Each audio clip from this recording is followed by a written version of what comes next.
तो यह government job का नोटिफिकेशन निकल के आया है राजस्थान लोक सेवा आयोग की तरफ से, है ना, जिसको शॉर्ट फॉर्म में हम कहते हैं RPSC, Rajasthan public service commission. ठीक है, तो इसमें कौन सी जॉब निकाली गई है वह हम देखते हैं। तो यहाँ पर आपको ये पूरा ऑफिशियल इसका जो एडवर्टाइजमेंट नंबर है वह आपको देखने को मिल जाएगा। और यह जो पोस्ट है वह निकाली गई विधि रचनाकार जो पद है उसके लिए यह पोस्ट निकाली गई है। देखते हैं इसमें क्या एलिजिबिलिटी है, क्या योग्यता रखी गई है। तो देखिए ये उसका ऑफिशियल नोटिफिकेशन है ना, एकदम 100% सही नोटिफिकेशन है। राजस्थान लोक सेवा आयोग अजमेर की तरफ से नोटिफिकेशन निकाला गया है। यह एडवर्टाइजमेंट नंबर है जिसको हम नोटिफिकेशन क्रमांक कहते हैं, और ये डेट है। तो यहाँ पर रिजर्वेशन सबके लिए है, चाहे आप SC से हों, ST से हों, OBC से हों, EWS से हों, सबके लिए रिजर्वेशन रखा गया है। किसकी कितनी सीटें हैं आप एक बार स्क्रीन पॉज करिए और एक बार देख सकते हैं। हम बढ़ते हैं आगे और देखते हैं कि इसमें क्या योग्यता वगैरह मांगी गई है। तो यहाँ देखेंगे ये है शैक्षणिक योग्यता। यदि आप इसमें फॉर्म भरना चाहते हैं तो आपके पास में क्या योग्यता होनी चाहिए, क्या शैक्षणिक योग्यता होनी चाहिए। तो बैचलर डिग्री होनी चाहिए, bachelor of law 2 years course, आपने लॉ में डिग्री की हुई हो, है ना, लॉ में आपने क्या की हो, डिग्री की हुई हो जो कम से कम 2 साल की हो, under the old scheme and 3 year course है। या फिर मतलब यदि आपका ओल्ड स्कीम मतलब जो पहले होते थे ना लॉ में जो डिग्री होती थी वह 2 साल की होती थी, लेकिन अब क्या है कि 3 साल की होती है लॉ की डिग्री। तो आपने या 3 साल की हो, है ना, scheme of the bachelor degree professional of university, okay. यानी इनका कुल मिला के ये कहना है कि आपने लॉ ग्रेजुएट होना चाहिए, चाहे आपकी डिग्री 2 साल की हो या 3 साल की हो। ठीक है, और जो नेक्स्ट क्वालिफिकेशन है ये तो हो गई फर्स्ट क्वालिफिकेशन, है ना, उसमें या तो आपने ये किया है तो ठीक है, नहीं तो दूसरी क्या है, must have had English and Hindi as a subject at least one of the beginning optional in BA examination. यदि आपने BA किया है, ठीक है, यदि आपने BA किया है तब भी इसमें फॉर्म अप्लाई कर सकते हैं, बट उसमें कंडीशन ये है कि आपने या तो इंग्लिश आपने पढ़ी हो BA में, या फिर आपका एक सब्जेक्ट हिंदी का होना चाहिए। तो वो तो वैसे भी रहता है हिंदी का या फिर इंग्लिश का, दोनों की सब्जेक्ट रहते हैं BA में। तो यदि आपने लॉ में ग्रेजुएट की है, लॉ में डिग्री की है तब भी इसमें भर सकते हैं, और यदि आपने BA किया है तब भी आप इसमें फॉर्म भर सकते हैं, BA स्नातक। जो सेकंड योग्यता है वह है working knowledge of Hindi written in Devanagari script, यानी आपकी जो हिंदी लैंग्वेज है वह हिंदी लैंग्वेज आपको लिखनी आनी चाहिए, है ना, क्या क्या लिखना आना चाहिए, बोलना आना चाहिए। तो ये सब हिंदी हिंदी की बात कही कि हिंदी लैंग्वेज भी आपको आना चाहिए इस and knowledge of Rajasthani culture, और आपको राजस्थान के कल्चर का थोड़ा बहुत ज्ञान होना चाहिए।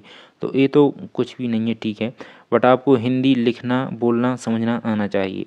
यदि आपने BA किया है तब भी आप इसमें फॉर्म भर सकते हैं, और यदि आपने लॉ में ग्रेजुएशन किया है तब भी आप इसमें फॉर्म भर सकते हैं। शैक्षणिक योग्यता संबंधी कुछ और है। तो साक्षात्कार से पूर्व अभिव्यक्ति का आशय साक्षात्कार की प्रक्रिया प्रारंभ होने की दिनांक, यानी इसमें आपका इंटरव्यू भी लिया जाएगा। आपकी जो सैलरी है वह पे मैट्रिक लेवल 11 से मिलेगी। और इसमें बात करें उम्र की, ठीक है, इसमें कितनी आयु सीमा रखी गई है, कितनी उम्र है, तो मिनिमम आपकी जो एज है वह 21 वर्ष होनी चाहिए, आपकी एज 21 वर्ष होनी चाहिए, और मैक्सिमम आपकी जो एज है वह 40 वर्ष होनी चाहिए।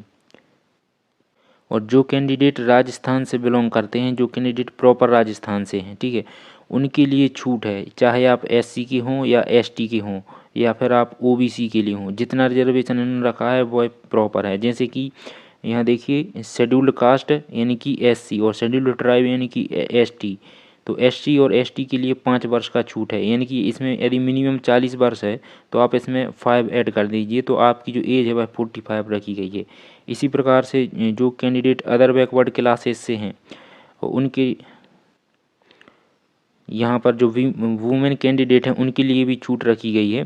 बिकम टू, चाहे आप जनरल कैटेगरी से हों कहीं से भी हों, यदि आप लड़की हैं और इसमें फॉर्म भरना चाहती हैं तो आपके लिए 5 वर्ष की छूट रखी गई है। यहाँ पर अदर बैकवर्ड क्लासेस के लिए 10 साल की छूट रखी गई है। इसमें एक स्पेशल रिजर्वेशन दिया गया है जो शायद और कहीं नहीं दिया जाता, यानी कि जो लड़कियां SC कैटेगरी को बिलोंग करती हैं, ST कैटेगरी को बिलोंग करती हैं, OBC कैटेगरी को बिलोंग करती हैं, तो उन लड़कियों के लिए देखिए वुमेन कैंडिडेट उनके लिए 10 साल की छूट दी गई है। ये राजस्थान वालों के लिए एक प्लस पॉइंट दिया गया है, बहुत अच्छी बात है राजस्थान सरकार ने किया। और आपकी इसमें अब सिलेक्शन प्रोसेस क्या होने वाली है, यानी कि आपकी चयन प्रक्रिया क्या होगी, जिसे हम कहते हैं इसमें सिलेक्शन प्रोसेस क्या होगी। तो सबसे पहले तो आपका इसमें CBT एग्ज़ाम होगा, जिसे हम कहते हैं कंप्यूटर बेस्ड टेस्ट या एग्ज़ाम कहते हैं, है ना। उसमें यानी कि वो लिखित परीक्षा होगी आपकी। फिर उसके बाद आपका इंटरव्यू लिया जाएगा, इंटरव्यू की हिंदी में कहते हैं साक्षात्कार। साक्षात्कार लिया जाएगा और उसके बाद आपकी नंबरों की बनेगी मेरिट। उसके बाद आपका होगा DB। तो इसी प्रकार से आपकी जो मेरिट बनेगी फिर आपको जो जॉब है वह दी जाएगी। अब बात करें इसके सिलेबस की, तो देखिए सिलेबस आपका पूरा दिया गया है। जो पाठ्यक्रम है वह सिलेबस है पूरा डिटेल में दिया गया है, आप स्क्रीन पॉज करके देख सकते हैं। और जो ये आवेदन की तिथि है वह आप कब से कर सकते हैं, तो 5/1/2024 5/1/2024 यानी 5 जनवरी से जो वो हैं आवेदन शुरू हो चुके हैं। और इसकी जो लास्ट डेट रखी गई है वह रखी गई है 4 फरवरी 2024। 4 फरवरी 2024 इसकी लास्ट डेट रखी गई है।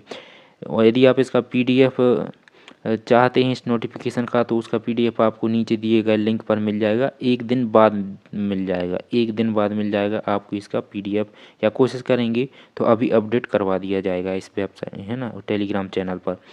तो देखिए इसकी जो ऑफिशियल वेबसाइट है वह आपके समक्ष है। आप इसमें आवेदन करना चाहते हैं तो आप इनकी जो ऑफिशियल वेबसाइट है केवल इसी वेबसाइट से फॉर्म फिल करें, जिसका लिंक भी हम आपके लिए नीचे प्रोवाइड कर देंगे, है ना। इनकी वेबसाइट पर ही जाकर आप, इनकी ऑफिशियल वेबसाइट है, इसी पर जाकर आप अपना आवेदन फिल ज़रूर करें और यहाँ वहाँ से आवेदन फिल ना करें।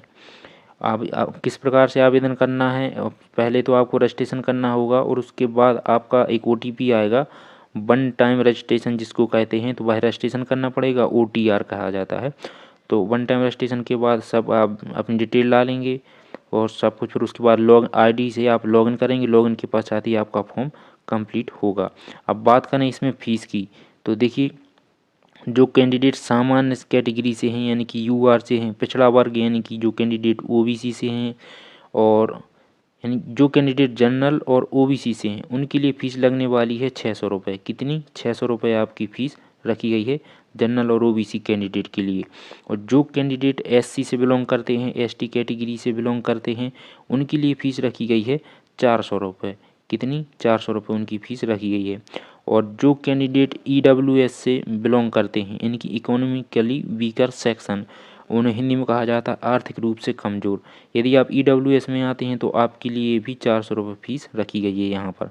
तो फीस भी हम देख चुके हैं। और इनका कहना है कि आप अपना जो ईमेल है जब आप रजिस्ट्रेशन करेंगे तो वह बहुत ध्यान से मेल करिएगा, है ना, मैच करके डालिएगा, बाकी के सभी कन्फर्मेशन आपको ईमेल पर प्राप्त होंगी। तो यह था एक ऑफिशियल नोटिफिकेशन जो कि निकल के आया था पूर्णतः गवर्नमेंट जॉब के लिए। यदि आप इसमें अप्लाई करना चाहते हैं तो ज़रूर करें, एक ऑफिशियल नोटिफिकेशन है ना। फरवरी में इसकी लास्ट डेट रखी गई है। तो यह था नोटिफिकेशन जो निकल के आया था रचनाकार विधि रचनाकार पद के लिए। विधि रचनाकार पद थोड़ा जूम कर देते हैं आपके लिए। देखिए विधि रचनाकार पद के लिए जो कि निकल के आए थे, इसके फॉर्म आप इसमें फॉर्म ज़रूर करें। कुल पदों की संख्या 9 बताई जा रही है यहाँ पर।